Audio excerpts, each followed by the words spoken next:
Hey guys, it's Thomas, and you're watching Doubting Thomas. Today we're going to be talking about the spirit world.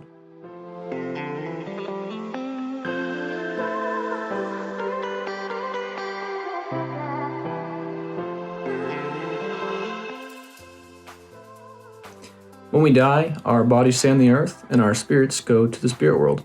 The spirit world is a probationary state that we wait for resurrection and judgment. If we were wicked in this life, we are in a state of a similitude of hell in the spirit world, or prison. If we were righteous in this life, we are in a state of similitude of paradise, right? Jesus said to the thief on the cross, "Today shall I be with you in paradise." And Christ was the first one to visit and open the doors for all to receive the gospel in the spirit world.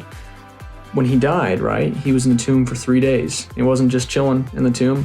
He was out there preaching the good word, the reason he came to the earth. And we read about that in 1 Peter chapter 3, verses 19 and 20, that Jesus Christ went and preached the gospel to those in prison.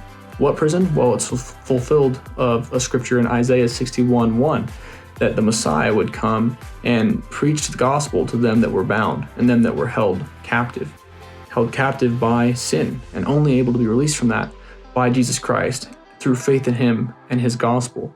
We clarify that a little bit more in 1 Peter chapter 4, verse 6, that for this cause was the gospel preached unto the dead, that they may be judged according to the men in the flesh, but live according to God in the spirit. So God has this wonderful plan where first of all, it's necessary that each of us go from mortality to immortality, and there's a probationary state so we can all get there around the same time, right?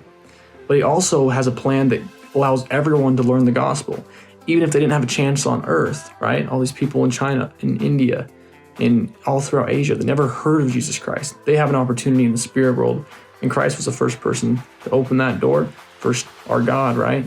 And tell them, thy sins are atoned and you can find peace, and there is a paradise ahead of us.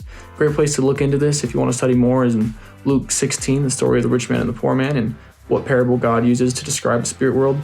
And then also hop into the Book of Mormon. Alma chapter 34 talks about our same spirit which possesses our body in this life shall have power to possess our body in that life. So hop into it, do some studies. Preach My Gospel is a great tool, and together we can understand a little bit more about the spirit world. Next video, we're going to be talking about resurrection and judgment. So subscribe and watch that as well. Thanks for your time. See ya.